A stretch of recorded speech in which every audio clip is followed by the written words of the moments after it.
Selamat malam. Assalamualaikum warahmatullahi wabarakatuh.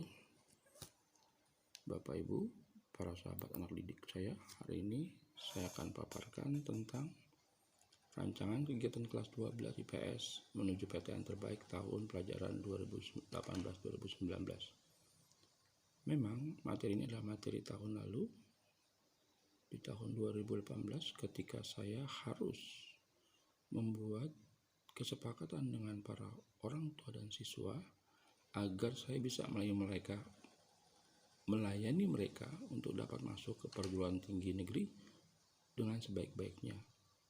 Ini adalah rancangan setahun di mana saya harus mempersiapkan mereka dari semester 5 awal hingga semester 2 untuk mendapatkan PTN yang terbaik untuk mereka sesuai dengan cita-cita dan harapan orang tua. Semoga paparan ini bisa memberikan gambaran kepada kita semua. Inti dari paparan ini adalah saya berharap ada kerjasama dari pihak orang tua, bagaimana caranya siswa dapat fokus, dapat lebih berjuang, lebih banyak berdoa, dan tentunya mempunyai pilihan yang terbaik untuk masa depannya. Tentunya kita sadari bahwa SMA Negeri 8 Jakarta adalah sebuah sekolah unggulan yang identik dengan IPA. Padahal IPS menjadi spesial karena cuma satu kelas. Karena cuma satu kelas, ada beberapa hal yang perlu disadari. Satu, prestasi UNBK hat-trick selama 3 tahun menjadi peringkat 1 DKI. Selalu dipantau piket karena lokasinya depan piket. Kelas dengan jumlah pria sedikit, kelas yang paling tenang saat pelajaran matematika, dan yang tidak enak adalah selalu di label negatif, ribut, selalu bahagia, tidak mengerjakan soal dan sebagainya. Pada paparan ini saya coba membahas gimana caranya berhasil, enjoy belajar, hasil terbaik. Bantu saya untuk mewujudkan hal itu. Kelas 12 adalah masa yang paling sibuk, masa yang paling banyak tekanan, dan tentunya masa penentuan harapan ketika kita masuk ke sebuah sekolah negeri, apalagi masuk ke SMA Negeri 8 Jakarta. Ada beberapa hal yang perlu saya sampaikan. Yang pertama adalah masalah ujian nasional berbasis komputer dan ujian tulis perguruan tinggi negeri. Karena dua hal ini menjadi momok buat siswa. Yang pertama UNBK, ujian nasional berbasis komputer, mempunyai hal penting. Fungsinya dia mengakhiri proses, sementara ujian PTN memulai proses. Formatnya adalah evaluasi, sementara ujian tulis seleksi. Tingkat kesukarannya C1 sampai dengan C6, sementara ujian tulis PTN C3 sampai dengan C6. Batas lulusnya UNBK itu angka minimal, sedangkan ujian tulis PTN itu adalah daya tampung. Soalnya berurut untuk UNBK, PTN-nya acak-acakan soalnya, tergantung dari kode soal yang didapatkan. Berikutnya adalah pengerjaan soal. Untuk UNBK 3 wajib 1 minat, tapi untuk PTN sebuah program harus dikerjakan. Intinya adalah UNBK itu tidak terlalu penting. Penting tapi tidak terlalu penting. Tapi ujian tulis PTN itu akan menjadi penting. Oleh karenanya, saya meminta dengan sangat untuk fokus dengan perguruan tinggi negeri,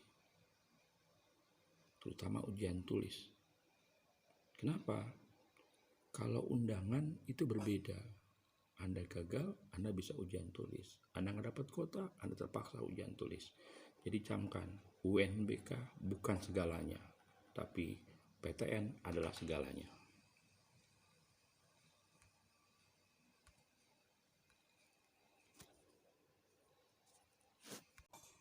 Bagian berikutnya adalah saya minta kepada Ananda, kepada orang tua untuk melihat jadwal jalur masuk PTN tahun 2018.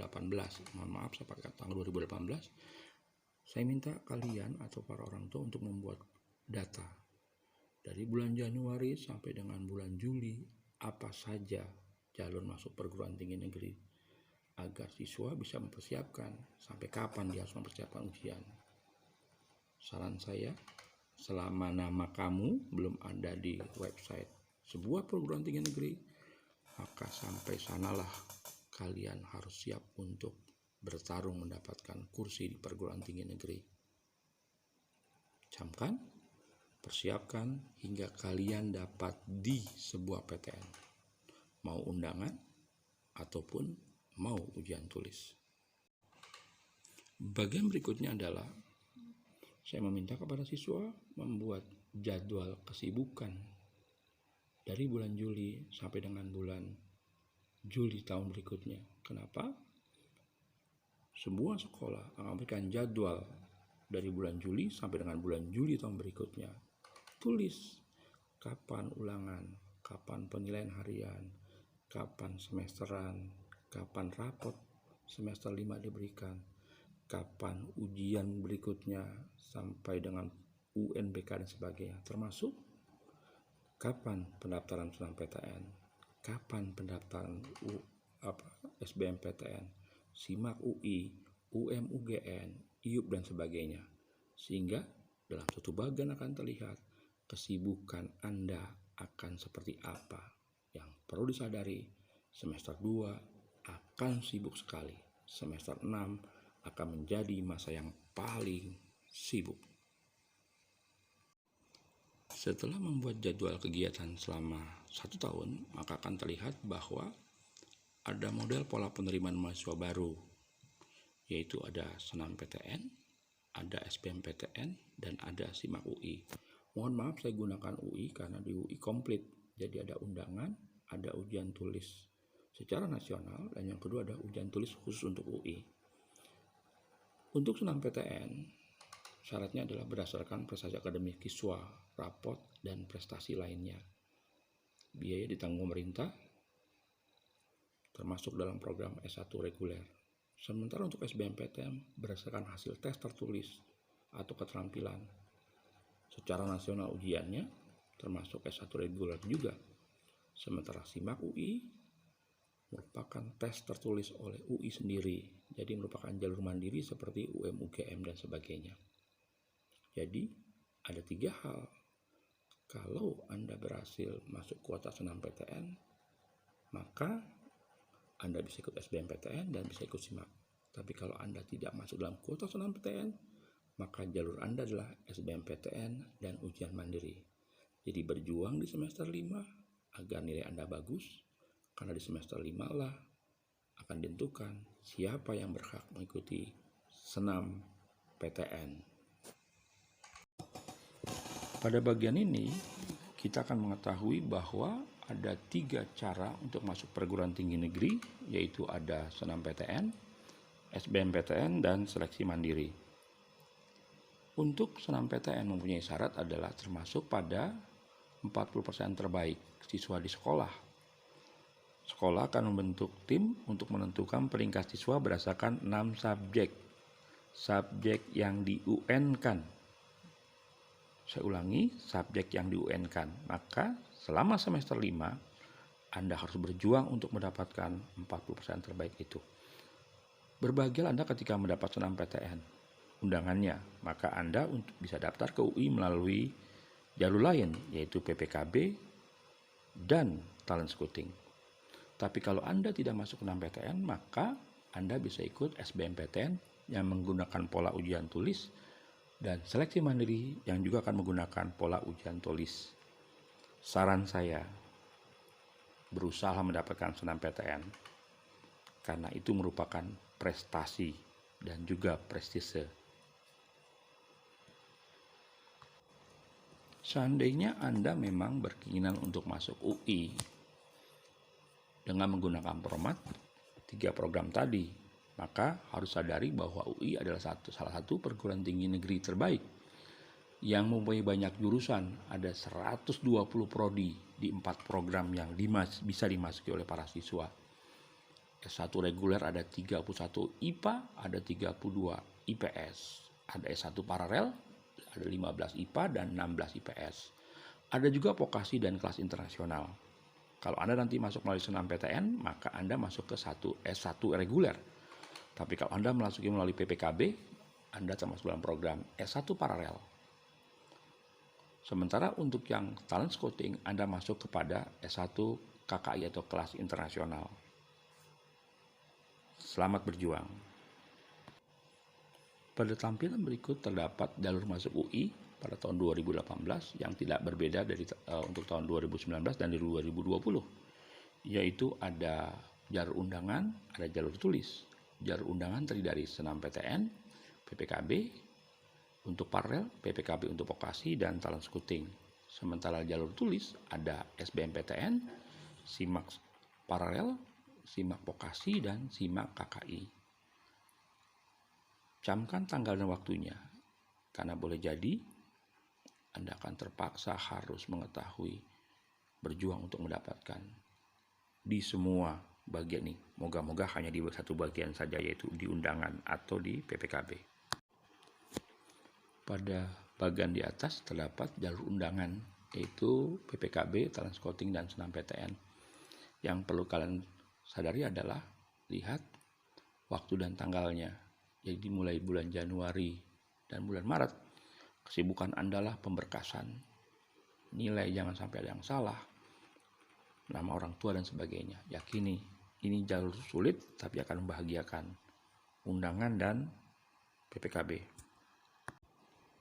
Pesan saya untuk Ananda yang nanti berkesempatan untuk PPKB adalah ketika Anda mendapat undangan SNMPTN, maka katakan kepada guru BK bahwa saya juga ingin ikut PPKB, agar kalau Anda gagal di sambutan undangan, Anda masih bisa ikut PPKB. Tetap tanpa tes, hanya menggunakan nilai, dan Anda membuat resume kenapa harus masuk di jurusan tersebut. Ada satu hal yang saya lupa, bahwa PPKB itu didasarkan pada seberapa banyak anak di sebuah sekolah mendapatkan prestasi di perguruan tinggi tersebut. Itu yang paling penting. Yang kedua, Anda termasuk anak baik sehingga rekomendasi sekolah bisa berjalan. Untuk talent scouting, ini berbiaya agak besar untuk sekolah internasional. Kalau Anda mampu, silakan. Tesnya hanya menambahkan TOEFL, nilai, TOEFL, dan wawancara. Cuma itu saja. Ketika pengumuman SNMPTN berakhir, ketika pengumuman PPKB berakhir dan talent scouting, maka yang tersisa adalah jalur ujian tulis yang secara nasional yang bernama SBMPTN ataupun yang jalur mandiri di perguruan tinggi negeri masing-masing. Untuk SBMPTN pelaksanaan secara nasional, tanggalnya berbarengan, ujiannya ada TKPA, TKD Saintek, dan TKD Soshum. Soalnya bergolongan tinggi, yaitu golongan hot. Sementara untuk ujian di perguruan tinggi masing-masing atau jalur mandiri seperti SIMAK dan SIMAK KKI, itu jumlah mapelnya tidak sebanyak yang ada di SBMPTN. Saran saya, belajar yang kuat, karena biasanya kalau SBMPTN Anda bisa mengerjakannya, walaupun nanti tidak akan lulus atau tidak bisa lulus karena karena peringkat Anda kurang dari nilainya, maka Anda bisa ikut SIMAK. Jadi saran saya, persiapkan untuk semua ujian, karena boleh jadi bukan hanya anak yang cerdas, tapi anak yang punya strategi untuk lulus tersebut. Berikutnya adalah, ini merupakan data komparasi untuk 12 IPS. Pahami dengan cermat, karena boleh jadi Anda bisa salah langkah kalau tidak hati-hati. Saran saya, lebih tenang. Hampir di semua sekolah, IPS menjadi satu hal yang kurang mengenakan. Kenapa? Karena dari data semua sekolah, itu SNMPTN, baik SNMPTN, PPKB maupun talent scouting, yang jumlahnya kurang dari 30% itu, karena maksimal cuma 30%, itu biasanya didominasi oleh anak-anak yang bukan IPS. Dan ini merupakan tantangan tersendiri. Saya katakan lagi, ini merupakan tantangan tersendiri. Data SMA Negeri 8 Jakarta, itu SNMPTN OSN bisa 0,56 PPKB bisa 0,31 dan telescouting bisa 0,13. Totalnya sekitar 30%. Data menunjukkan untuk SMA 8 saja pada tahun 2018 siswa IPS itu hanya dapat 30 tempat duduk melalui SNMPTN, PPKB, dan TS, termasuk SBMPTN dan ujian mandiri. Tapi anak IPA yang mengambil tempat duduk IPS itu ada 56 siswa, hampir 2 kali lipat. Baik SNMPTN, PPKB, TS, SBMPTN, dan ujian mandiri. Buat saya, ini perhatian penting. Data terpampar, yaitu terlihat dapat 56 siswa tersebut dengan nilai rataan semester 3, 4, 5. Perguruan tingginya dapat di mana, jenisnya termasuk ujian tulis atau undangan, jalur yang dipakai, jurusan yang didapat. Buat saya, hati-hati, karena boleh jadi ini akan berulang setiap tahun. Saya berminta kepada wali kelas atau bapak ibu yang mungkin wali kelasnya bukan saya untuk minta data kepada wali kelas. Tahun lalu, siswa kelas IPS data masuk perguruan tingginya di mana, berapa nilainya, rata-rata semester 3, 4, 5, dapat di mana saja, karena boleh jadi bisa dapat 2 atau 3 tempat. Tapi di tahun 2020 hal ini tidak dimungkinkan, karena maksimal cuma 1 siswa mendapatkannya. Saya ulangi, minta data, nama anak, nilai semester 3, 4, 5, dia dapat di mana. Sehingga siswa di tahun ajaran yang sekarang bisa mengetahui berapa nilai minimal untuk masuk di jurusan itu melalui undangan PPKB atau talent scouting yang tidak menggunakan basis ujian tulis. Jadikan komparasi untuk siswa tahun berikutnya, sehingga di semester 5 dia bisa mengejar ketertinggalannya.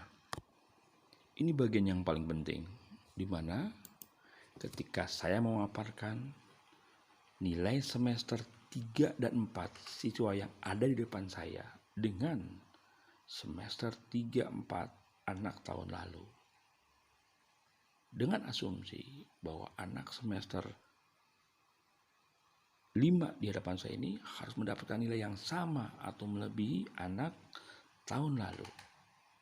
Karena nanti saya akan buatkan data mana zona aman, zona kurang aman, dan zona tidak aman. Nilai akan menjadi penting untuk tahun-tahun awal atau tahun-tahun akhir dari semester 6. Karena di bulan April biasanya, saya ulangi, di bulan April 30% anak di sebuah sekolah akan diterima di perguruan tinggi dengan jalur undangan. Nah, paparan ini membuat klaster anak, zona aman, kurang nyaman, tidak nyaman, ke dalam bagian itu. Tapi jangan kaget, pada data akan terlihat anak yang zona tidak nyaman pun bisa masuk ke perguruan tinggi negeri kalau tahu caranya.